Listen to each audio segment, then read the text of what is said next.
Alright, so kasama natin si Mrs. Katingin. At ito ang ating first ride sa Kawasaki Ninja 1000 2020 year model. Itong gamit natin. So parehas namin first ride dito sa Ninja 1000. And para sa akin, isa ito sa pinaka-underrated na big bike ni Kawasaki na inline 4. Makina niya is 1050cc. Nakaparehas ni Z1000, ni Versys 1000. And isa sa nakikita kong reason kung bakit siya naging underrated, maybe because of the weight, kasi medyo may kabigatan siya kung i-compare mo kay Z1000R. Kaya mas marami siguro may gusto kay Z1000R. Pero advantage naman ito, yung upuan niya sa back ride or the pillion seat, malapad na parang kaparehas ng Versys 1000. Tingnan natin na first impression si Mrs. Katingin. Anong masasabi mo sa Ninja 1000? Actually, pag sinabi mong Ninja 1000, isa to sa mga natatakot ako sakyan na motor. Hindi naman natatakot talaga na pero yung feeling ko parang alam kong mabilis tsaka masakit sa likod. Yung pag-aangkas ako. Kasi una-una, syempre sport bike, alam natin. Tapos, kung i-compare mo siya sa mga, di ba, mga ZX-10R, ZX6R, yan. So, meron sub-sub talaga aggressive ang riding position. So, pag sinabi mong Z1, akala ko, Z1 tuloy, Ninja 1000, akala ko, aggressive rin yung riding position. Pero, nagulat ako, unang sampa ko, sobrang relax niya. Yung feeling ng sobrang relax. Para ka lang nakaupo sa adventure/naked na bike. Para kang Z1 pero a better version. Kasi yung Z1 medyo matigas pa yung upuan niya, tsaka medyo manipis yung upuan, tsaka makitid. Ito, surprisingly, makapal siya, malambot, tsaka comfortable ako. Parang isa to sa mga masasabi kong comfortable ako pagdating sa mga 1000cc na motor, regardless kung naked, adventure, or eto ngayon nagulat ako, sport. Vibration very minimal. Meron, pero syempre 1000cc na siya for me, parang talagang meron kang mararamdaman, pero very minimal, hindi siya bothering sa paa, sa upuan, ay sa puwet. Ayun, so first impression ko, nagulat ako sa kanya kasi parang ka lang pala naka-naked bike dito. Ang taas ng clip-on, although sport bike ang datingan niya, sport touring, sabi nga nila, more on, sport touring siya na more on sports kaysa sa adventure touring type. Pero ang taas pa rin ng clip-on niya. So parang lang ako naka-naked bike, hindi pala nakakangawit to. Kala ko dati kasi pag Ninja 1000 medyo nakasubsob ka na, pero hindi. Same sa mga naked bike, sa mga sport naked, na niligyan ng fairings. So para siya may pagkatubo, no, ang datingan. Pero ang advantage sa Aprilia Tuono, ito naka-clip-on siya. Yung Tuono kasi talagang naked handlebar na eh. So maybe mas mababa ng konting-konti yung clip-on niya. Pero ang layo kasi makikita mo dito sa triple clamp niya, top clip triple clamp. Ang taas talaga ng clip-on. Tsaka nakakatuwa, yung riding position ko towards the rider, hindi siya aggressive. Hindi ko kailangan yumuko. Hindi ko kailangan daganan yung rider. Talagang para siyang para siyang talaga naked na adventure. Bakit ko nasabing adventure? Kasi mas comfortable siya kaysa sa naked. Naked kasi usually manipis lang ang mga upuan hindi siya ganun kalapad, 'di ba? Pero ito, malambot siya tsaka malapad. Sobrang sakto talaga. Para siyang adventure bike. Para siyang Versys 1000 actually. Para sa akin, mas mabilis tong sakyan or sampahan compared sa Versys 1000. Kasi yung Versys 1000 talagang ang taas niya, medyo mahirap akit baba doon sa motor. Ito kasi para siyang naked. So, hindi siya ganun kahirap. Tama, si Versys 1000 kasi medyo top heavy siya. Ito, maganda yung center of gravity niya. Minsan, nakita ko si Jet Li, ginamit ito sa Clark International Speedway racetrack. Nakaka-banking din. So, parang siyang best of both worlds. Pwede siya pang long ride, pang touring, pwede rin siyang pang banking. Na medyo nasa heavier side lang. Mas manageable siya compare mo sa Versys 1000 SE. So, ang trade-off lang, syempre, mas matigas yung suspension niya para mo kay Versys 1000. Yun. Tsaka yung puan, medyo mas firm sa rider. Pero sa passenger, parang pares, no? Malambot din. Parehas. Ang napansin ko, tama ka dyan, yung suspension niya, medyo mas matigas nga to, mas firm compared sa Versys 1000. So, nakapag Versys 1000 kami nung nagbagyo kami. And so far, masasabi ko, medyo ano lang to talaga. Medyo may katigasan. Pero hindi naman siya ganun katigas to the point na parang ang sakit sa likod. May bounce naman siya. Kumbaga, may play rin siya. Hindi lang talaga kung i-compare mo sa Versys.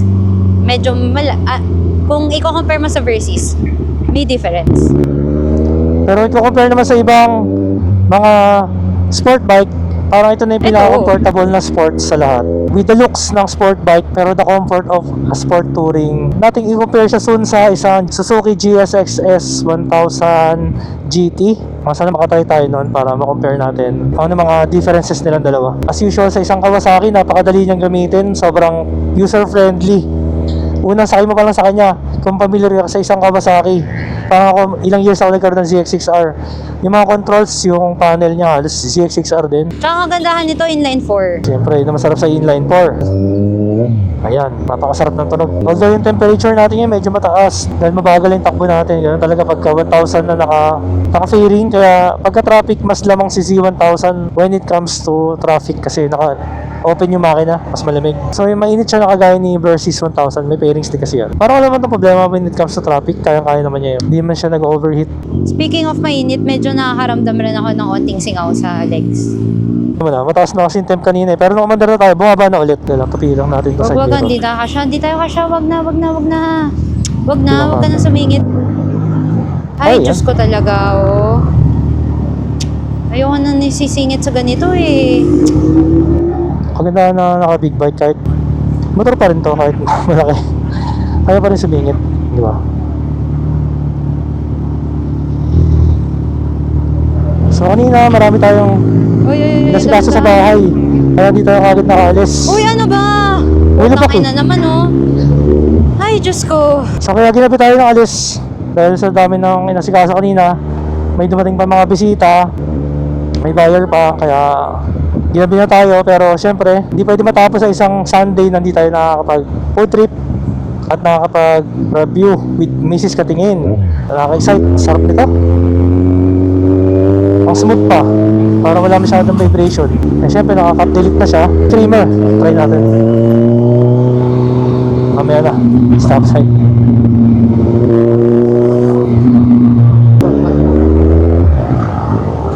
Uy, Ano ba yan? Dahan-dahan, Diyos Pinrenuhan yung malit na ko. manhole. Bilang pumreno siya sa malit na manhole eh. Ay, naku, oh my God. Dahan-dahan lang, Daddy. Ay, dahan-dahan lang. Ay, Diyos ko talaga. So mas nimble siya sa Versys. Pero nga, naging underrated siya kasi nasa gitna siya ng category. So alanganing sports, alanganing pang long ride. Meron siya specific target market. Pero no wonder marami mga owners ng Ninja 1000 na matagal na sa kanila yung Ninja 1000 nila. Nag-fit sa kanilang pangangailangan kung paano sila mag-ride. Ayun, ngayon, nare-realize ko, ngayon ko sila naiintindihan kung bakit maraming owners na talagang per keeps yung mga Ninja 1000 nila. Kasi na-appreciate ko siya ngayon. Ang dali lang gamitin, maganda suspension niya, plus napakaraming pyesa dahil Kawasaki. Saka matagal na siya sa market, napakatibay, subok na. Maganda rin yung ground clearance niya. Pag matataas na hump, hindi naman sumasayad. Sa mga naked kasi medyo mababa yung ground clearance, so may tendency na sumasayad yung ilalim kapag may back ride tapos mataas yung humps. Saka meron din siya remote adjuster na pwede mong timplahin. Parang Versys, matitimpla mo yung shock preload. So yun, merong katingin natin nag-comment, viewers, sabi niya try daw natin sa Fujihana. So ngayon doon tayo pupunta sa Fujihana. Name niya, Einwin. Ninja 1000 natin, mga katingin. Makikita nyo ang unit, makinis, walang issue, walang gasgas. Nagbenta no?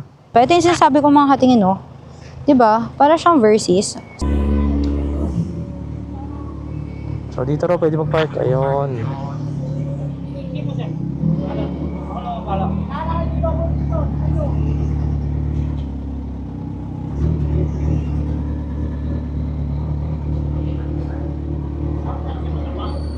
Kailangan ano. So di siya ganun kabigat. Medyo lang. Yan. Alright. Ayun, sakto. Gilid ah. Dikit sa halaman.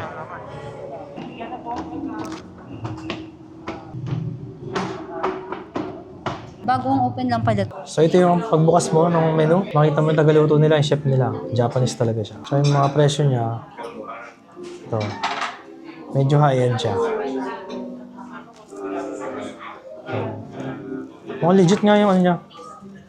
Legit na ano siya.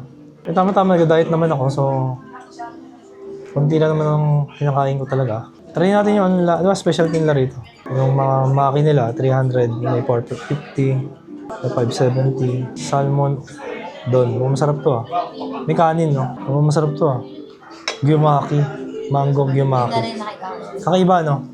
Hindi tayo kailan nakakakain yan. Meron din siya mga ano parang barbecue. Tantan men 480 isang order. Siguro good for 2 naman na yan eh. Tapos yung maki. Yung tantan men niya ramen 480. Chicken teriyaki niya 460. Kung masarap din. Salmon teriyaki din. Ito yung mahal. Ito yung masarap eh. Muna doon, il. 1380.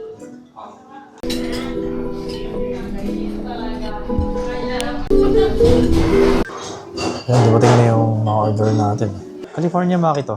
Oh. California. Yes, so karalin before ang big. Ayun. Squid to. Squid. Tempura. California, dami oh. Sulit naman pala. 450, ang dami naman kasi. 8 pieces. At saka malalaki siya. Ito, 3 pieces lang tong walang mango. Ayun. Ayan lang. Ayan.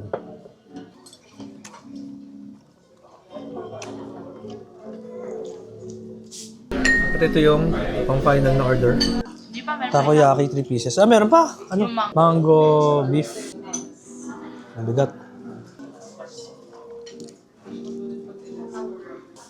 Hindi maasim yung mango. Pero sarap. So ito so far ang verdict namin for this California Maki. Masarap siya pero dahil para sa akin ordinary lang lasa niya, 2/5. Maybe kulang ng sauce rin. Ito tantan yan, 5/5 para sa akin. Saktong-saktong swabe ang flavor. Gyoza, para sa akin 2/5. Ordinary lang yung flavor niya. Ito naman, tempura 5/5. Sobrang fresh ng hipon. Ito naman 4/5. Takoyaki, siguro mga 3/5. At ito, kakaiba sa kanya ito. Kaya para sa akin siguro 4/5 dahil medyo maasim lang ang mango. Pero sobrang lambot na beef, kaya all good. Overall, yung restaurant nito para sa price niya, not bad. Medyo sa pricey side siya. Pero yung ambience niya, super sulit. Yan, makikita yung ambience niya. Maganda rin to for a date night and peaceful yung pakiramdam dito. Hindi nagmamadali, hindi irritating yung mga surroundings. So, para sa akin, all good siya. Sa food, 4/5 overall. Ikaw, ano masasabi mo? 4/5. Naka first gear pala. Yun. Sa kabilang side kasi tayo. Okay. Hindi naman siya ganun kabigat pala. Sakto lang. Sakto lang siya.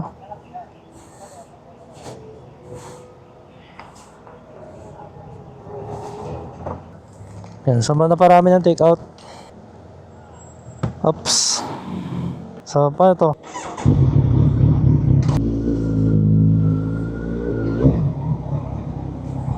Ano ba to? Chill top. Diretso lang.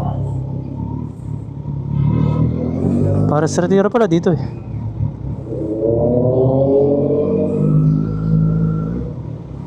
So ito kagandahan pag nakamotor dito sa Timog.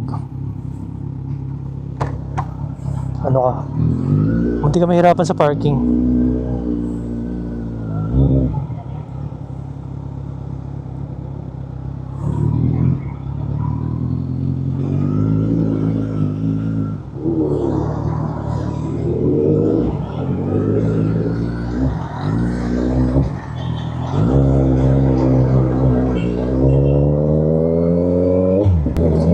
So chill ride lang tayo.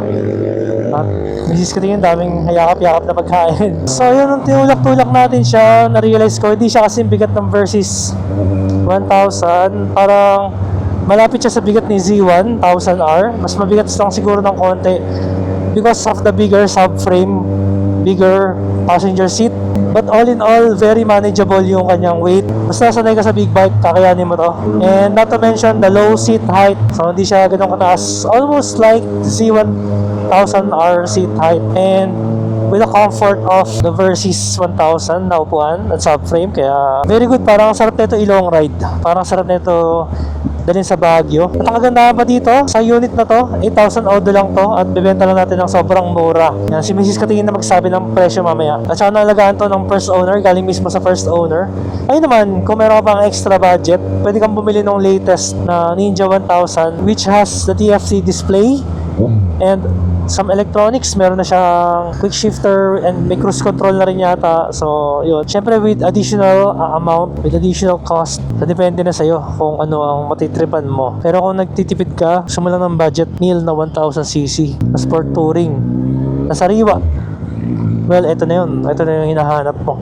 So, hindi ko expected na mag-enjoy ako sa kanya. Dati ang akala ko, pag sinabing Ninja 1000, napakabigat, mahirap gamitin, ibang-iba pala. Ang ganda ng handling niya. Parang nakamalaking ZX4RR. Kasi ZX4RR, comfort din yun eh. Hindi siya sobrang susub din eh. So, yun yung feeling sa kanya. Parang siyang tatahin ni ZX4RR with more power, syempre. Napakalakas ng torque, syempre.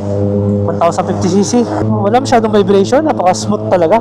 At napakaganda ng ride. Napakaganda rin ng handling with its low center of gravity. So masarap din gamitin ito sa banking. Para ka lang naka-naked bike sa handlebar niya na napakataas. Hindi naman sobrang taas na naka-upright ka, pero semi-upright na rin ako dito eh. At ngayon, kung gusto mo mag-knee down, gusto mo mag-banking, pwede na rin.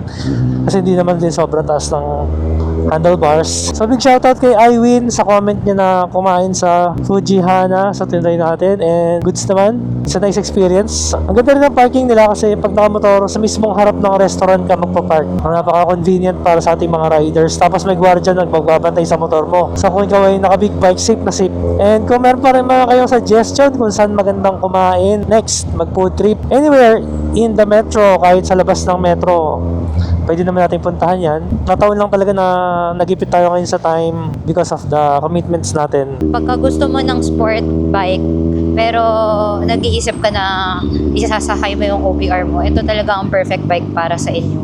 Kasi para sa akin, isa to sa pinaka-comfortable na sport bike na nasakyan ko. Actually, oo, ito yung pinaka-comfortable para sa akin.